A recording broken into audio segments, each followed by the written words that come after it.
नमस्कार, आप देख रहे हैं न्यूज़ 9 नेटवर्क और मैं हूं आपके साथ इस वक्त अरविंद कुमार सिंह। देश और दुनिया की तमाम खबरों के साथ शुरुआत करते हैं आज की खबरों का सिलसिला। और नई दिल्ली में पेट्रोल के दाम में बढ़ोतरी का सिलसिला जारी है। दिल्ली, मुंबई और कोलकाता में पेट्रोल की कीमतों में 12 पैसे प्रति लीटर की बढ़ोतरी कर दी है, जबकि चेन्नई में पेट्रोल 13 पैसे प्रति लीटर महंगा कर दिया गया है। पिछले 4 दिन में देश की राजधानी दिल्ली में पेट्रोल 46 पैसे लीटर महंगा हो गया है। बता दें कि इंडियन ऑयल कॉरपोरेशन ने रविवार को राजधानी दिल्ली में पेट्रोल के दाम 10 पैसे प्रति लीटर बढ़ा दी थी, तो वही डीजल के भाव में 6 पैसे प्रति लीटर की कटौती की गई थी। एसएमएस के जरिए अगर आप सुबह 6 बजे के बाद पेट्रोल डीजल का रेट चेक करना चाहते हैं तो 9224992249 नंबर पर एसएमएस भेजकर भी पेट्रोल डीजल के भाव के बारे में पता कर सकते हैं। इसके लिए आपको RSP space petrol pump dealer का कोड लिखकर 9224992249 पर भेजना पड़ेगा। मतलब साफ है कि अगर आप दिल्ली में हैं और मैसेज के जरिए पेट्रोल डीजल का भाव जानना चाहते हैं तो आपको RSP 102072 लिखकर 9224992249 पर भेजना होगा। पेट्रोल डीजल के दाम पर हर दिन घटते बढ़ते रहते हैं। पेट्रोल डीजल का नया दाम सुबह 6 बजे से लागू हो जाता है। इनकी कीमत में एक्साइज ड्यूटी, डीलर कमीशन सब कुछ जोड़ने के बाद इसकी कीमत लगभग दोगुनी हो जाती है।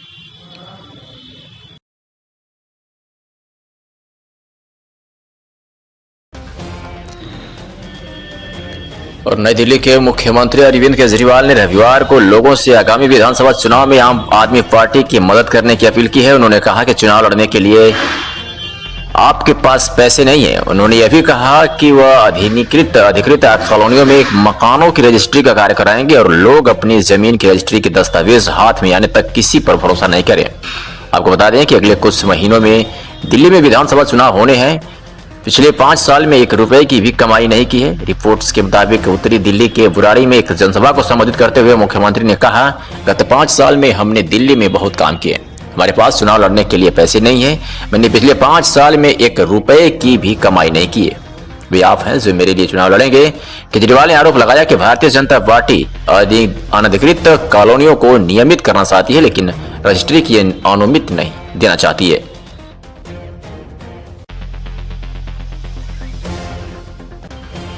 और एक खबर आपको जम्मू जिले से दिखा रहे हैं, जहां अनियंत्रित रफ्तार की कहर से 2 युवक की मौके पर ही मौत हो गई तथा 2 युवक बुरी तरह से घायल हो गए हैं। वही ट्रक की चपेट में आने से 4 बाइक बुरी तरह क्षतिग्रस्त हो गया है। जानकारी के मुताबिक जम्मू जिले सिकंदरा में दोपहर लखीसराय की ओर से आ रही अनियंत्रित ट्रक ने बिजली के पोल को तोड़कर सड़क किनारे खड़े 4 युवक को रखते हुए ट्रक एक मकान से जा टकराई।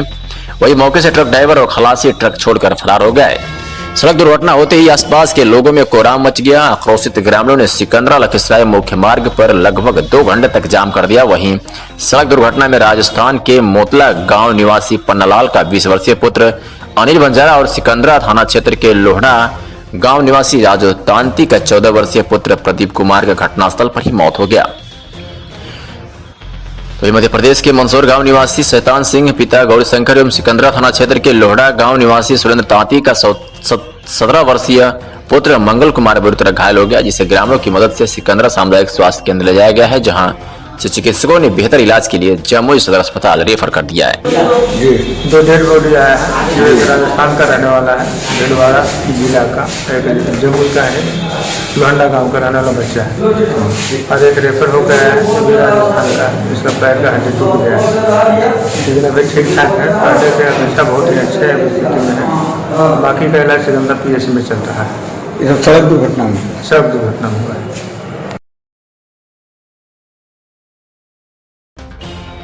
यूपी के बलिया के स्थानीय बैरिया विधानसभा के बयानवीर विधायक ने बेच्चू में संस्कृति के प्रोफेसर फिरोज खान के समर्थन में उतरे। बलिया के बैरिया से बीजेपी विधायक सुरेंद्र सिंह। बीजेपी विधायक ने कहा, सभी नेता तुरंत इस आंदोलन को खत्म कराएं और छात्रों को समझाएं। वही बीजेपी विधायक सुरेंद्र सिंह ने महाराष्ट्र के देवेंद्र फडणवीस द्वारा मुख्यमंत्री पद की शपथ लेने के बाद कहा, शिवसेना पर हमला करते हुए कहा कि जो जैसी सोच का होता है उसको उसी पेंच से पटकने दिया जाता है। सिद्धांत विहीन आदमी को सिद्धांत छोड़कर भी दंडित किया जाता है, जो हमारे नेताओं ने कर दिखाया है।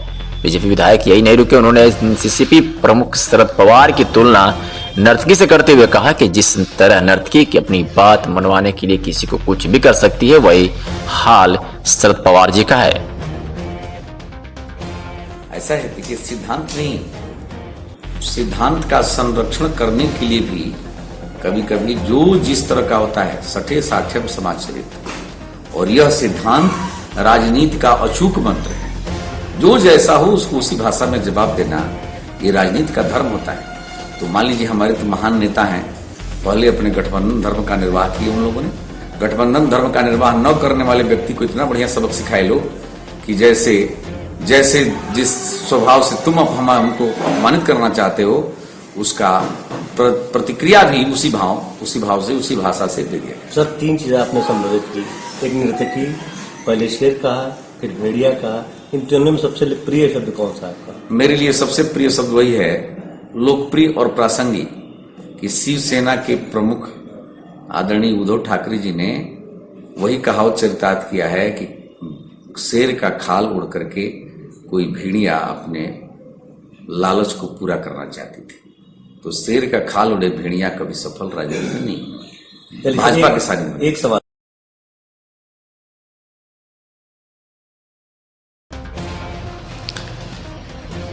उत्तर प्रदेश के बलिया जनपद के चितवड़ा गांव के महरेव में रविवार को शताब्दी भवन का लोकार्पण व कई योजनाओं का शिलान्यास करने पहुंचे यूपी के उप मुख्यमंत्री केशव प्रसाद मौर्य ने अपने संबोधन में कहा कि 2022 में फिर कमल खिलेगा और सरकार बीजेपी की बनेगी। उन्होंने कहा कि देश की मोदी व प्रदेश की योगी सरकार गरीबों की है और ये सरकार किसानों व नौजवानों के लिए समर्पित है, भाव से कार्य कर रही है। उप मुख्यमंत्री केशव मौर्य ने रविवार चितवड़ा गांव कस्बे के महरेव में ठेंगड़ी शताब्दी भवन का लोकार्पण करने के साथ ही कई योजनाओं का शिलान्यास और लोकार्पण किया।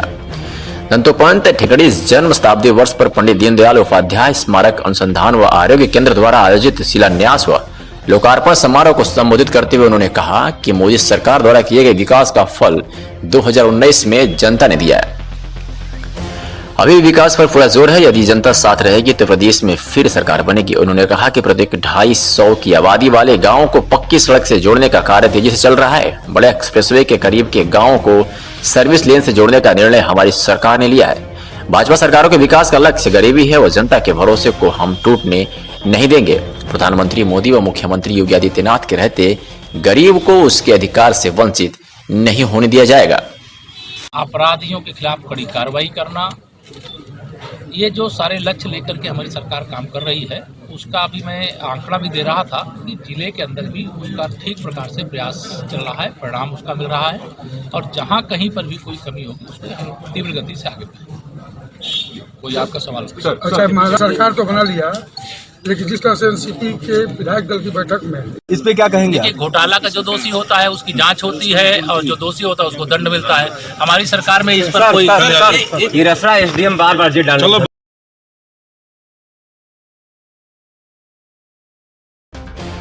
और फरीदाबाद के औद्योगिक क्षेत्र और उसके आसपास रहने वाले लाखों लोगों के लिए फरीदाबाद सेक्टर 25 गुड़गांव नहर पर बनाए गए पुल का केंद्रीय राज्य मंत्री कृष्णपाल गुर्जर और कैबिनेट मंत्री मूलचंद शर्मा ने उद्घाटन किया। कुछ महीने पहले हैवी ट्रैफिक और जर्जर होने के कारण यह पुल टूट गया था, जिसमें कई वाहन भी फंस गए थे। लेकिन इस बार इस पुल को पहले से ज्यादा चौड़ा 6 लेन का बनाया गया है और इसके बनने में लगभग 6 करोड़ की लागत आई है।